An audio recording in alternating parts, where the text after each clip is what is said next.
In this video, I'll show you how to remove followers on Threads. It is pretty easy to do. Start by opening up your Threads app.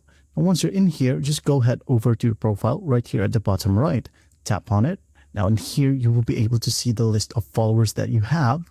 Just go ahead and tap on it. And this is under your profile name or username. Just go ahead and tap on followers. All right. And here, there's a list of your followers, right? So what we're going to do to remove one is just basically tap on the particular follower. All right. Let's say, for example, this one right here. I'm going to tap on her profile. Now, what we're going to do to remove the particular person is just go ahead and tap on the three dots right here at the top right on top of her profile. All right. I'm just going to tap on it. And as you can see, there'll be a ton of options right here. You can share this profile via QR code, copy link, share to, and about this profile, mute, restrict, and most importantly, remove follower. All right. Just go ahead and tap on remove follower right here. Tap on it and there will be a prompt. Remove follower. We won't tell this person that you've removed them. All right. Just go ahead and tap on remove. Once done, you're good to go. If you want to remove more followers, just go ahead and go back and tap on each profile that you wanted to remove.